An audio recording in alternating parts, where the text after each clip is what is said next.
Good evening, boys and girls, and welcome back to what will be the fourth installment of Confessions of an Adult Film Star.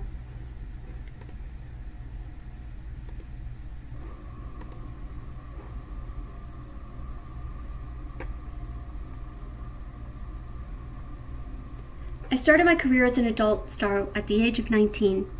Less than 3 months into it, I met Leah Lovelace. And now, after watching her corpse burn for 30 minutes, she was gone. Logan walked toward the diner to make a phone call while I sat there trembling and scared. Strange men that had superhuman strength had tried to kill Leah that same morning. How many more would come now, thinking she was still alive? Logan came back with a cup of coffee and some news. "We're getting out of here, heading west, as far as we can go. There's a guy I know that runs a liquor store near Bible Belt. He can get us to Arkansas by nightfall," he said. I didn't say a word. I was still focusing on the horror that had killed Leah. Logan seemed to read my mind and said, "Leah told you about what happened before, didn't she? How she was a slave to that thing inside her." "Yeah, she said your people saved her life," I responded. "Well, that was only partially true. As you saw, the organism was still inside her body, slowly killing her and eating away at her from the inside out. What we did was to maintain it and having complete control. It's a process that we've tried to perfect for years, but sadly haven't had much success in doing so," Logan explained. "If you brought her back from the brink of death before, then why couldn't you now?" I asked bitterly. "Clear River have been compromised. I don't know exactly what's going on. But the Lovonic Order has made a move against them. Nothing is safe there. Our whole organization is in disarray now," Logan told me as we sipped our coffee in the midday sun. "I don't understand any of this. I just wanted to be a porn star. Sure, it wasn't a great dream, but it was mine. How the hell did all of this happen?" I asked. Logan sighed and then offered an explanation, the best that he could. "You met Leah Lovelace." An hour or so later, a pickup truck slowly drove up to our location. A bearded older man was at the wheel. He looked tired but knowledgeable of what had transpired there. "Logan Washington. As I live and breathe, glad to see you made it out of there alive," the man said. "Randy, this is Sierra. She's the one I need you to get to Sharon. Can you do that for me?" Logan asked. "Wait, aren't you coming with me?" I asked in surprise. "Can't. Obscura still has to answer for whatever happened.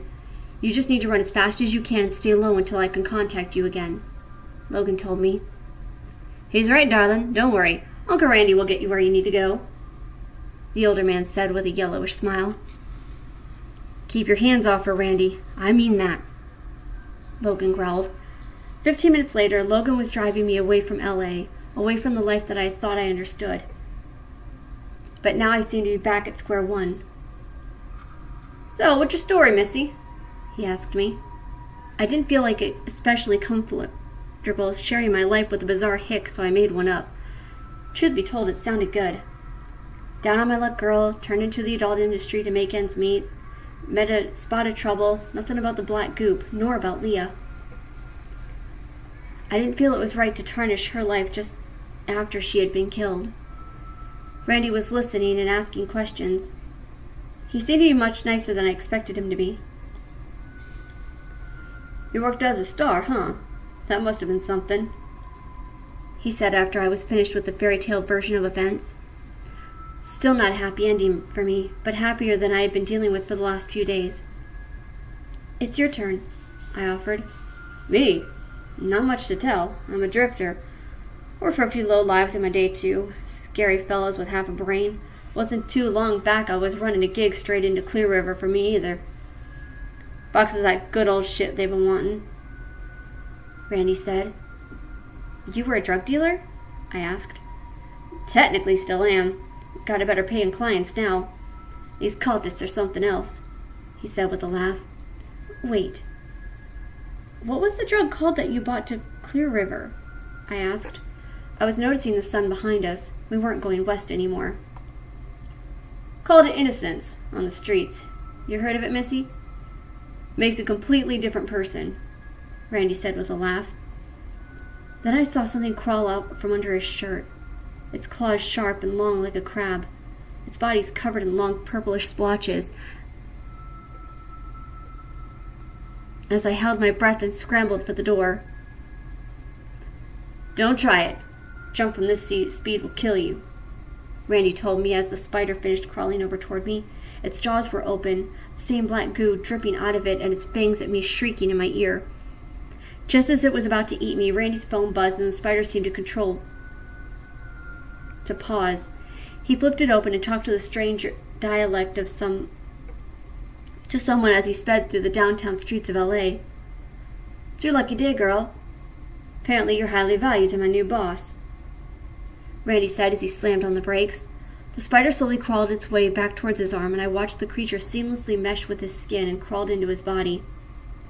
We were back at Obscura. Several men were outside waiting for me, including Mr. Kelly. Logan, I trusted you, I said softly. Logan was the idiot, just like all those other idiots with him, Randy said as he pulled me out of my seat and yanked me towards the men who was waiting for me. This is the one that we created a few nights ago, a fat man said. I recognized him from the film shoot. Mr. Kelly adjusted his shade and paid Randy a large sum of money before turning his attention to me. Sierra, I'm surprised to see you that you were leaving so soon. Your contract with us has only begun, he said gently. The contract is a farce. I know what sort of sick shit you're doing to these girls now, I said angrily. I highly doubt you truly understand the complexity of it, but for the sake of argument, let's just assume your life now belongs to us. Your body is our property. As long as we maintain control of your other half, you will do as we ask of you. Is that clear? Mr. Kelly asked. He took off his glasses, and I pulled back in stunned horror as I saw the bizarre scarring around his eyes. The most frightening thing about his appearance were his pupils. They had double irises, like he was sharing his body with something else. The black slime. Why are you doing this? I asked desperately. Randy was already down the road, maybe about to commit another dirty deed for the group. Kelly seemed amused by my words, like I was a plaything and he was about to tear me apart. Lee asked the same thing before we killed her, he said. I felt my heart race as I was taken aback to the back of his limousine. Certain what lay ahead of me was more torture than I could ever conjure up. Frank was putting on gloves. Then he began to fondle my body. I know this sounds strange, given the fact that I was into so many different sex scenes. But when a strange man groped me in the back of that moving limo, it was for the first time I truly felt violated. I wanted to cry. I had no idea why they wanted me. So it looks like the antidote cleaned out your system the first time. It's good that we did get you when we did, Kelly said. He was now having fun, teasing me about whatever possible fate I would have to endure. Just tell me what you want from me, please, I begged him. Leah's gone now. We need a human body to take her place. Given your connection, it stands to reason that you can act as a good queen, he said. He was talking like he was some sort of insect. Your body is immune to the Dream Eaters now, Sierra. You have Logan to thank for that, he said as he came towards a darkened studio, which is why we had to create your altar of what comes next, Kelly explained. He led me inside where there was more thrashing and moaning, like the kind I had heard when I first experienced walking to Obscura all those months ago, except this time I saw firsthand what the sound was. Men and women locked in cages, thrashing wildly as strange organisms they were fed took over their bodies. Some twisted and no longer even looked human. This was meant to be my fate. Logan had saved me temporarily. I knew I needed to find him again to get out of here. But this time, as Frank and Kelly took me into my own cage, I thought of Leah and her advice. Keep my head down, learn all I could. I knew something sinister beyond my understanding was happening at every turn, and I knew that I would have to go through hell to find out why.